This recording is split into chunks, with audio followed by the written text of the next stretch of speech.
કરું. તો બે હાજે સુરતના આચાર્ય સ્વામિનારાયણ મહારાજ, હું અમૃતભાઈ પંચાલ અને રાજન સ્વામી અમે બંધ કમરામાં બેઠા અને સુંદર સાથ 8-10 બેઠા. રાત્રે ફરી મેં આ વાત મૂકી આ બધાની વચ્ચે કે પરમધામ મહારાજજી કયા સ્વરૂપે. તો એમને વાત સ્વીકાર કરી કે પરમધામ મહારાજજી કૃષ્ણ સ્વરૂપે છે. ને પછી પાછું ફરી પૂછો કે તો પછી કેમ ગુમરા? તો કે મારા કહેવાથી નેપાળીઓને પ્રોત્સાહન મળે એટલા માટે હું નથી કહેતો. આ રાજન સ્વામીના શબ્દો. બીજો અમૃત પંચાલની દુકાન વડોદરા ગુરુજીનું મકાન અને એમની દુકાન નજીકમાં. એટલે હું એક ઘરથી અમારા બેન અને બનેવી રે ત્યાં હું જતો હતો. એટલે દુકાને આરામથી બેઠા હતા, સ્વરૂપ સાહેબ લઈને બેઠા હતા. પછી હું ગયો એટલે શાંતિથી અમે 2 જણ બેઠા.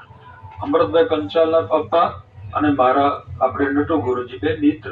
અમૃતભાઈ આમ અમારા મિત્ર જેવા છે, ભલે આવડા આમ ચાલતા. પણ મેં કહ્યું અમૃતભાઈ તમારી છાતી પર હાથ મૂકીને કહો કે તમારા ગુરુજીએ તમને કયો મંત્ર આપ્યો? તો કે નિજ નામ શ્રી કૃષ્ણજી.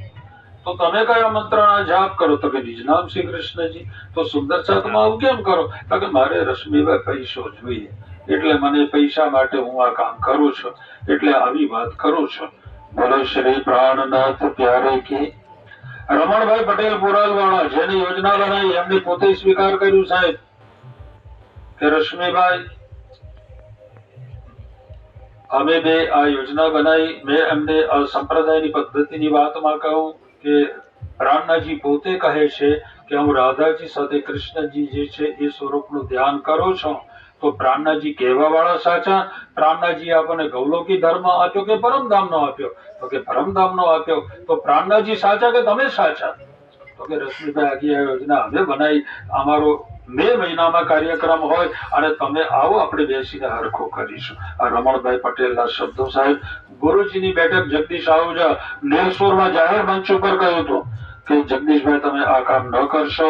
અને સુંદર સાથજી ગુરુજી પૂઠ પાછળ કોઈની કહેતા નથી. હું પન્નામાં હમણાં હોળી પર ગયો હતો અને હોળી પર ત્યાંના ચેરમેન, વાઇસ ચેરમેન અને ત્યાંના જે સચિવ છે અને એ બધાની સાથે મીટિંગ કરી અને જે પ્રાણનાથજીના ઘુમટજીમાં જે આ સ્વરૂપ સાહેબ બતાવી અને સુંદર સાહેબને ભ્રમિત કરે છે સાહેબ, એની ફોટોકોપી આજે પણ મારી જોડે અહીંયા વાળી પડી છે.